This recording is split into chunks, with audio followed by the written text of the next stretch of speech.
Kali ini kita akan coba pecahkan sebuah teka-teki sejarah yang wow, luar biasa banget. Ini tentang salah satu teks keagamaan paling berpengaruh di dunia dan sebuah perintah yang kelihatannya mustahil. Kita mulai dari sini ya. Sebuah perintah yang datang langsung dari Nabi Muhammad, dan ini tegas banget. Jangan kalian tulis apapun yang aku katakan selain Al-Quran. Jelas banget kan? Nah, justru dari sinilah teka-tekinya dimulai. Jadi pertanyaannya, kalau larangannya sejelas itu, kok bisa kita sekarang punya perpustakaan yang isinya ratusan ribu perkataan beliau? Ini bukan sekedar pertanyaan biasa loh. Ini kontradiksi besar, yang hari ini akan kita coba pecahkan bareng-bareng. Oke, mari kita selami lebih dalam. Ternyata kebingungan soal ini tuh udah ada dari zaman dulu banget. Bahkan para sahabat Nabi, orang-orang terdekat beliau, itu beda pendapat soal apa sih maksud sebenarnya dari perintah ini. Lihat deh, situasinya tuh nggak sesimpel itu, nggak hitam putih. Bayangin aja, tokoh-tokoh paling penting di zaman itu aja sampai terbelah dua. Ada kubu yang keras menentang penulisan, tapi di sisi lain ada juga yang justru sangat mendukung. Ini nunjukin kalau masalah ini emang udah rumit dari sananya. Nah, terus gimana para ulama mencoba menjelaskan ini?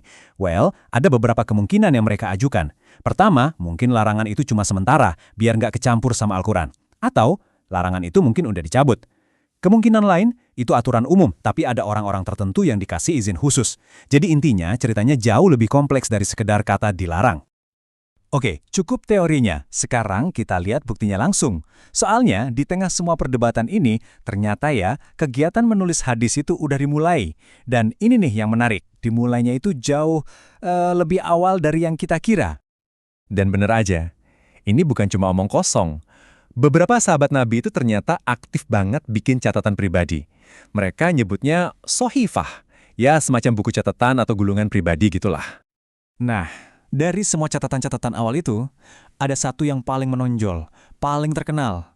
Dan ini jadi bukti paling kuat kalau penulisan hadis itu beneran terjadi, bahkan saat Nabi masih hidup. Coba dengerin pengakuan ini. Ini datang dari Abu Hurairah, yang kita tahu adalah salah satu perawi hadis paling banyak. Tapi, beliau sendiri ngaku ada satu orang yang koleksi hadisnya lebih banyak dari dia. Kenapa? Alasannya cuma satu, orang itu nulis. Sementara Abu Hurairah nggak. Dan ternyata, orang yang dimaksud itu, Abdullah bin Amr, dapat izin langsung dari Nabi. Izin khusus buat nulis. Alasannya, kata Nabi, karena bahkan saat marah pun, aku hanya mengucapkan kebenaran. Wow, ini bukti telak kalau larangan awal itu nggak mutlak. Ada pengecualiannya. Oke, jadi kita tahu catatan pribadi itu udah ada. Pertanyaan selanjutnya, apa yang bikin ini berubah dari sekadar catatan pribadi jadi proyek resmi negara yang gede-gedean? Jawabannya, prosesnya itu nggak instan sama sekali. Dari izin-izin pribadi di zaman Nabi, ternyata butuh waktu hampir 100 tahun. 100 tahun! Sampai akhirnya negara turun tangan dan mensponsori proyek dokumentasi hadis secara resmi. Terus, apa pemicunya? Jawabannya satu kata, ketakutan. Bayangin, para sahabat sumber utama hadis satu persatu mulai wafat. Wilayah Islam makin luas, dan yang paling parah, mulai banyak beredar hadis-hadis palsu. Jadi, proyek resmi ini bisa dibilang kayak misi penyelamatan warisan otentik Nabi. Nah, dorongan resmi dari negara ini jadi pemicu sebuah evolusi yang luar biasa. Sesuatu yang awalnya cuma catatan pribadi di gulungan-gulungan sederhana, sebentar lagi bakal berubah jadi ensiklopedia raksasa yang super sistematis. Perkembangannya itu kelihatan banget polanya. Pertama, cuma catatan-catatan pribadi. Terus, ulama kayak Az-Zuhri mulai lebih rapi, dikelompokin per topik.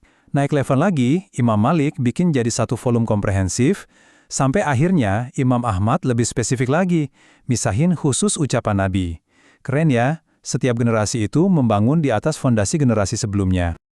Dan salah satu puncaknya, ya ini Muwatta karya Imam Malik. Gila, butuh waktu 40 tahun buat menyelesaikannya.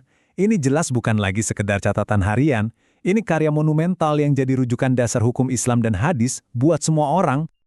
Nah, sekarang kita sampai ke bagian yang paling bikin penasaran. Kita akan coba pecahkan mitos soal angka-angka super besar yang sering kita dengar soal koleksi hadis.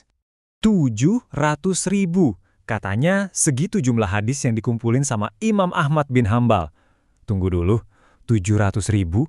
Gimana caranya? Angkanya kedengaran mustahil banget kan? Ternyata kuncinya ada di sini. Ada kesalahpahaman besar. Angka itu bukan jumlah ucapan yang beda-beda, tapi itu adalah jumlah total jalur periwayatan atau yang biasa kita sebut isnad. Jadi, setiap satu jalur cerita dari siapa ke siapa itu dihitung sebagai satu laporan. Biar gampang, kita pakai contoh. Ada satu hadis yang terkenal banget. Amal itu tergantung niatnya. Nah, satu kalimat ini aja ternyata diriwayatkan lewat 700 jalur yang berbeda. Jadi, dalam hitungan para ulama dulu, satu hadis ini bisa dihitung sebagai 700 laporan. Masuk akal kan sekarang? Jadi, kenapa sih mitos kalau hadis itu baru ditulis belakangan itu awet banget? Ya, simpelnya gini, kitab-kitab raksasa yang datang belakangan itu lebih canggih. Jadi yang awal-awal kayak ketutupan. Sejarah kan biasanya fokus ke yang gede-gede, yang monumental. Ditambah lagi angka-angka yang dilebih-lebihkan tadi, bikin koleksi-koleksi awal yang kecil jadi kelihatan nggak penting. Dan teka-teki kita di awal pun terpecahkan. Jadi, penulisan hadis itu bukan sesuatu yang tiba-tiba meledak ratusan tahun kemudian. Sama sekali bukan. Ini adalah sebuah evolusi yang terus berjalan, gak pernah putus, dari sekedar catatan pribadi di zaman Nabi sampai jadi ensiklopedia raksasa yang sistematis. Ini semua membawa kita ke satu pertanyaan terakhir untuk direnungkan. Setelah kita tahu perjalanan sebuah teks dari yang tadinya cuma ucapan lisan, jadi catatan, sampai akhirnya jadi kitab rujukan, gimana pengetahuan ini mengubah cara kita memandang dan memahami otoritasnya di zaman sekarang?